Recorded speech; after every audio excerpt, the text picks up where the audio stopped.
apologies for that. So I've extracted, so here are some equations, and the equations will be provided to you in the exam if you need the equations. So these are properties of plane areas.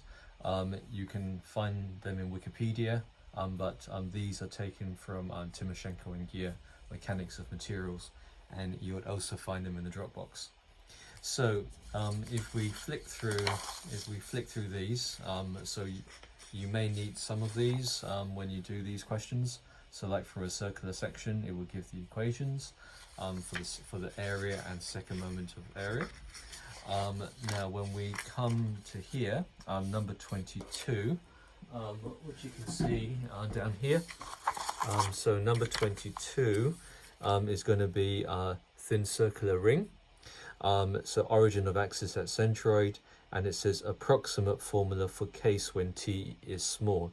So remember that whenever you see something saying t is small, that means that we're talking about the thin walled assumption. So if t is small, then the second moment of area, which you can see here, is approximately pi r cubed multiplied by t. And you can see also here the equation for the area using the thin walled assumption. A is equal to 2 pi rt, which is what we've used there. So that's where this equation comes from. And as I've said, if you need any of these in the exam, they will be provided to you next to the appropriate question. So please don't worry that you may have to derive these on the spot. So so we've got I thin from the equation sheet is pi r cubed multiplied by t, and then from there we get 59555.939 if you really wanted it. So you can see that that value there is not very far away from that value there. So when we talk in terms of approximations, which, you know, everything which we do as an engineer is approximate, we might like to, it's quite permissible to use approximations.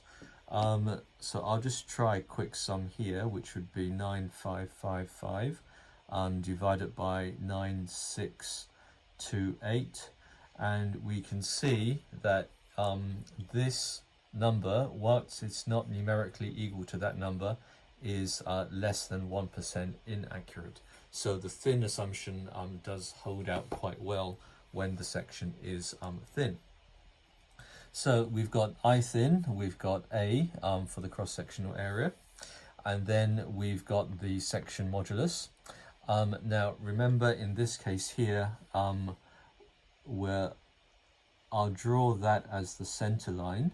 So that is the center line of the circle, and then out here and then out here, that would be the outer, and that would be the inner, with that radius there being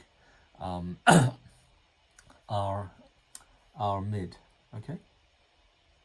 So if you want the outer fiber, which you've got there, the outer fiber is r mid added on to t over 2, that distance there being t over 2, or half the thickness. So we've got the section modulus, z is equal to I divided by r mid plus t over 2, and that works out to be 764, which is that number there. Now, to work out PCR, or P Euler, or the elastic critical buckling load, using thin walled assumptions, the equation is pi squared EI over L squared. And all I would say is, if you're using thick, use thick assumptions all the way through. If you're using thin assumptions, then use thin assumptions all the way through. It's not permissible to mix and match. So pi squared EI over L squared turns out in this case to be 8.383. Compare that with 8.447. Now, going back to the equation for the thickness, going back to the equation 29 from the course book, which will be again provided to you if you need it in the exam. V total thin is equal to A, which would be 5 millimeters, 1 minus P over PCR, and then we get a value of 8.584, which is not too dissimilar from that one there. And then suddenly we're in the position where we can calculate the stress. So remember, we've got our strut, and then I've not exaggerated the imperfection. So that is under your 3.5 kilonewtons. So that would be under 3.5, and that would be under 3.5. And so the stress is force divided by area. So the stress due to the axial component is nothing more than force divided by area, which would deal with this bit here, exactly the same as we dealt with that bit on that side. Now, if we now talk about in terms of the bending, so we know that under the buckling it's going to be going out like there, and then we've got the 3.5, so exactly the same as what we said before. We've got a distance there that it's moved out. So what do we call the bending moment? The bending moment is equal to the 3.5 kilonewtons. 3.5 kilonewtons is equal to the 3.5 multiplied by that distance there, which we've calculated to be 8.584.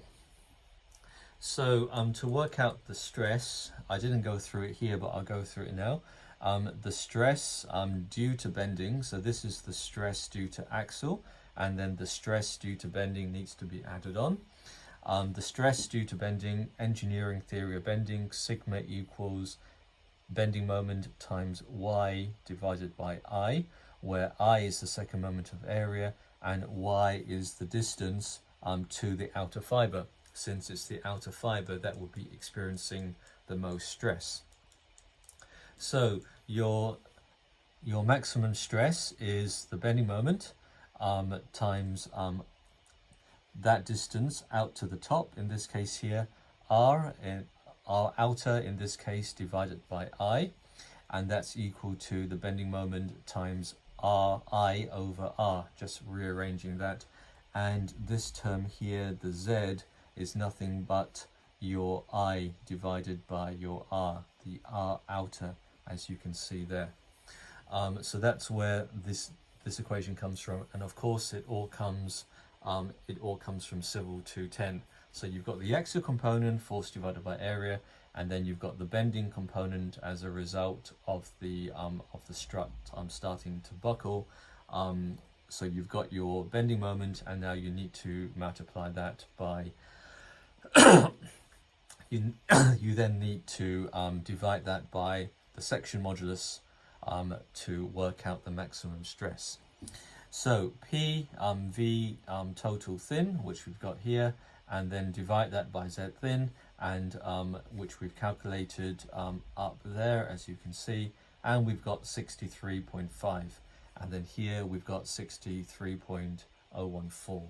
So again, go back to the calculator, and just remember, this is just an approximation. All engineering calculations are, in any case, approximations with errors in them, or due to engineering approximations. So we divide the two by each other, and then press the equal sign, and we can see that we are within 0.01% of the two. So whether you use the thick assumption or the thin assumption, we've been able to get very, very similar final answers in terms of what the stress is. In terms of the formulas, don't worry, they're on the Dropbox for you to look at if you need it, and you will need them for some of the questions in the course book. And if there are any specific formulas that you will need in the exam, don't worry, again, they will be provided to you. So let's just summarize. Thick assumption from equation 28, and then thin assumption, so it's just being summarized here.